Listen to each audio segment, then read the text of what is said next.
When we talk about aging, most people assume that weakness in the legs, stiffness in the joints, and difficulty walking are just part of getting older. That's the narrative we've been sold for decades. But I want you to stop and think for a moment, what if it isn't age that's robbing people of their strength? What if the culprit is something far more silent, far more insidious, and far more preventable? What if it's the very food you've trusted to nourish you? Now, let's look at this with clear eyes. Your legs are not just limbs that move you from one place to another. They are your foundation. They are the reason you can rise from a chair, climb a staircase, take a walk with your grandchild, or dance at your daughter's wedding.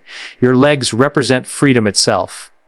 And yet, for millions of seniors, that freedom is slipping away, not because of age alone, but because of the way food is quietly waging war on circulation, on muscle strength, on the very tissue that keeps you upright. This is the shocking truth. One common food, consumed by almost everyone, sets off a cascade of inflammation inside your arteries. Think of your arteries as rivers that carry life, giving blood to every corner of your body, especially your legs. Without healthy circulation, your muscles starve, your tissues suffocate, and your energy collapses. You may not feel it instantly, but over the years, the damage builds up like rust inside a pipe. And suddenly, the river that once flowed with power becomes a trickle, and you're left wondering why your legs no longer obey you. The science is very clear. Chronic inflammation narrows arteries, stiffens vessel walls, and impairs the delivery of oxygen and nutrients. But here's the part most people miss: this process is not simply old age. It is triggered, accelerated, and magnified by diet. Every bite you take can either build circulation or destroy it. Every forkful is either medicine or poison. The question is, do you know the difference? Think of it this way. Imagine walking through a garden. The soil is rich, the plants are vibrant, and everything is flourishing. That's what your body looks like when circulation is open and free.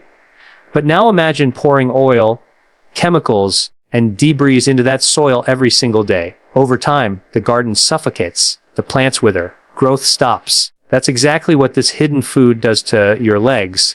It contaminates the soil of your body, making it harder and harder for vitality to survive. The tragedy is that most seniors dismiss the early warning signs. A little cramp at night, just getting older. Tingling in the feet, just part of aging. Swelling in the ankles, that happens to everyone. No. These are not random quirks of the human body. They are signals. They are warnings. They are your body's way of saying, pay attention, something is wrong.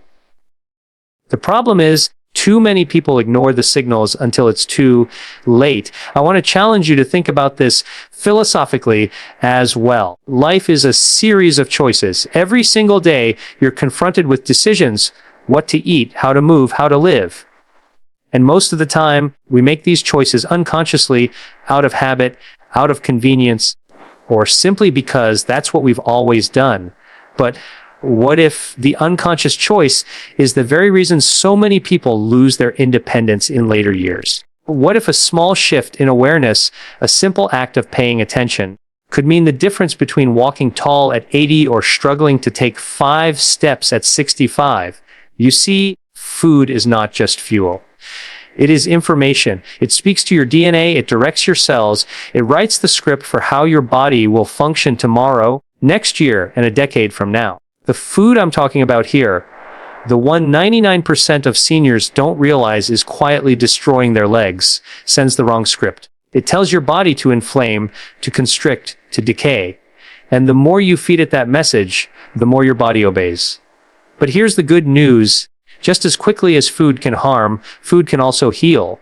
When you remove this dangerous food, you give your arteries a chance to breathe again. You allow your muscles to thrive, and you give your legs the gift of strength. And when your legs are strong, you are free. Free to move, free to live, free to embrace life without fear of falling, failing, or fading away. This is not just about health. It is about dignity. It is about living a life where you decide where to go, rather than your body deciding for you. Imagine the power of reclaiming that choice, of knowing that your legs are not slipping away because of fate, but being renewed because of wisdom. So let me leave you with this thought. Every step you take is a reflection of every bite you've taken. If you want stronger steps tomorrow, you must make stronger choices today. Don't wait for the pain. Don't wait for the wheelchair. Don't wait for the moment when freedom is no longer yours to hold. Act now, because the life you want to live depends on the legs you protect today. Most people don't realize this, but the danger doesn't come only from what this food does to your arteries. The damage runs deeper, down to the very structure of your muscles, your energy systems, your ability to move. When you consume this so-called harmless food, you're not just feeding your body, you're programming it to weaken. The muscles of your legs, the very engines that allow you to stand, to walk, to climb, slowly begin to erode as if the body itself were being tricked into self-destruction. Let's step back for a moment and ask the most basic question: why are our legs so important in the first place? They are not only physical tools, they are symbolic of vitality. When a person is able to walk upright, to move independently, to carry themselves with balance, it communicates health, confidence, and strength. But when the legs begin to fail, everything else follows. You've seen it before. Mobility declines, and with it comes a cascade of loss. Social connections fade because it becomes harder to go out.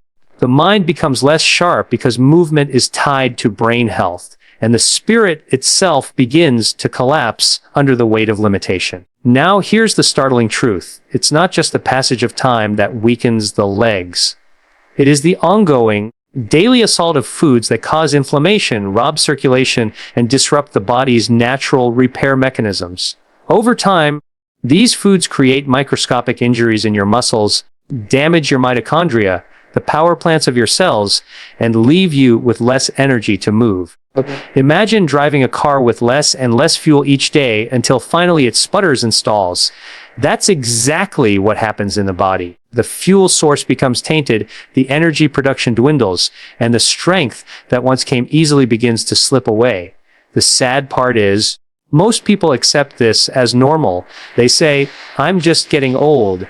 They laugh it off when they can't climb stairs the way they used to. They ignore the fatigue that creeps into their legs after a short walk. But here's the reality: age is not the enemy here. The real enemy is what's on your plate and how it is quietly stripping away the resilience that your legs are designed to have even into your later years. There is something deeply psychological about this. When people believe that decline is inevitable, they stop fighting. They stop questioning. They surrender. And that surrender is what accelerates the fall. The food industry thrives on this mindset, feeding the illusion that weakness is just a natural part of the journey, while continuing to market products that amplify the very weakness people fear. It's not just biology, it's manipulation.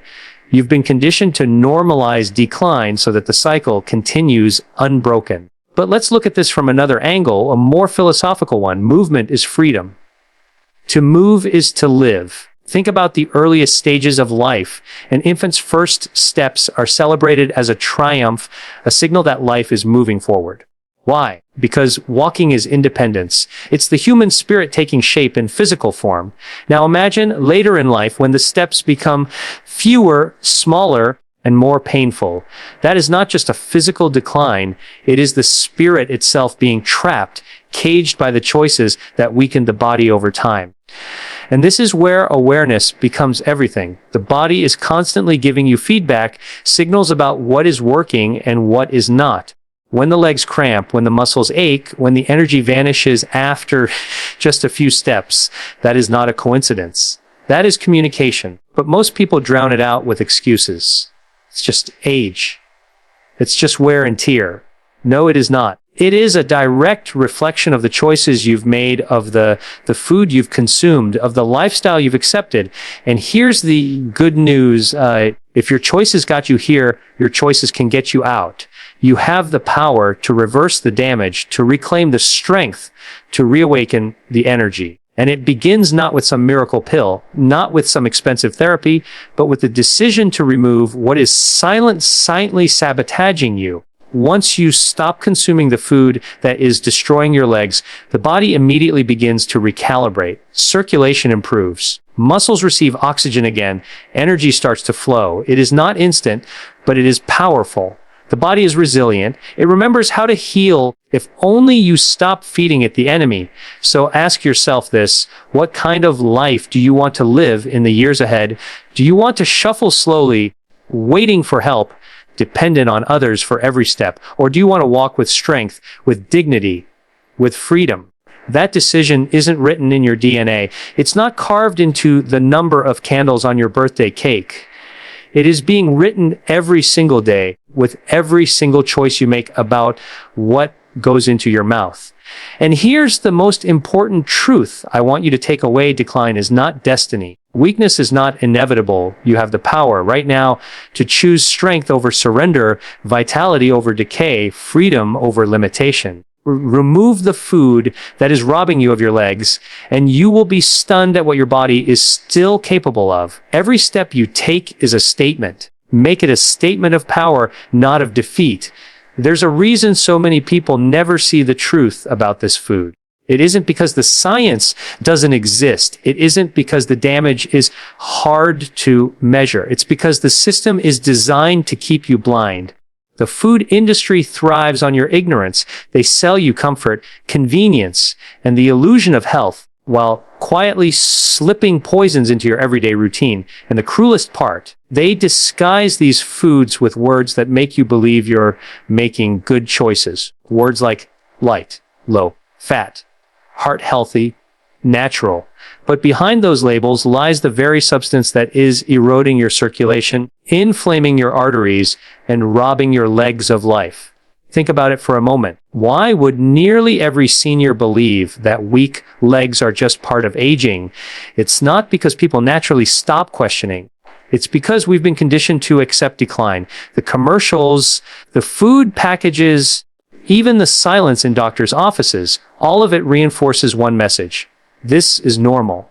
But ask yourself, is it really normal that we see so many people losing their ability to walk freely, to stand tall, to remain independent? Or is it evidence of a hidden epidemic fueled by an industry that values profit over truth? The psychology of this is fascinating, but also dangerous. When you tell a person that their suffering is inevitable, they stop looking for solutions. They stop believing that change is possible. They surrender before the battle has even begun. That is exactly what the food industry counts on. If you think there's nothing you can do, you'll keep eating the very products that are designed to keep you weak. And if you stay weak, they stay rich. But let's go deeper. This isn't just about marketing. It's about identity. We build our lives around the foods we grew up with, the traditions we were taught, the comfort foods we turn to in times of stress. These foods are tied to memory, to family, to culture. So when someone tells you that one of those foods is destroying you, it feels like a betrayal. You resist. You say, that can't be true. I've eaten this my whole life. But here's the hard truth. Just because something is familiar doesn't mean it's safe. Familiarity is not the same as health. Familiarity is just habit, and habit can be deadly when it blinds you to reality. Now, here's where philosophy enters the picture. Ask yourself, what is freedom? Is freedom the ability to eat whatever you want, whenever you want, without question? Or is freedom the ability to move through life without pain, without restriction, without fear of losing your independence? Too many people confuse indulgence with freedom, when in reality, indulgence is the very chain that binds them. True freedom is health. True freedom is strength. True freedom is waking up in the morning and knowing your body will not betray you when you need it most. And yet, millions are giving away that freedom bite by bite, meal by meal, day by day. Not because they are weak, but because they've been deceived. They don't know what's happening. They can't see the damage until it's too late. And that is why this message is so urgent, because awareness is the first weapon. When you see the pattern, when you recognize the trap, you can finally make a different choice. The body is extraordinary. It is constantly rebuilding itself. Your arteries repair. Your muscles adapt. Your cells respond to every signal you send them. And food is one of the strongest signals of all. When you continue eating the food that destroys circulation, you send your body the message to break down. But when you remove that food, you send the opposite message to rebuild, to restore, to revive. This is not wishful thinking. It is biological fact. The body listens. The question is, what message are you giving it? If you have ever wondered why some people remain strong and mobile well into their 80s and 90s, while others begin to decline decades earlier, the answer is not luck. It is not fate. It is not genetics alone. It is choice. It is the daily, consistent choices about what goes into the body. The strongest legs are not preserved by chance. They are preserved by awareness and discipline, by the refusal to keep eating what weakens them. So let me leave you with this. If you truly value your freedom, if you truly value your independence, you must question what you have been told about food. You must strip away the labels, the marketing, the false promises, and ask yourself a simple question. Is this choice building my strength, or is it stealing it? The answer is not always comfortable, but it is always clear. And once you see it, you cannot unsee it. Decline is not destiny. Weakness is not inevitable. Your legs do not have to be lost to the lies of an industry that profits from your pain. The power to change is yours right now, in this moment. All it takes is one decision to stop feeding the weakness and start feeding the strength. Because freedom begins with your legs, and your legs begin with your choices.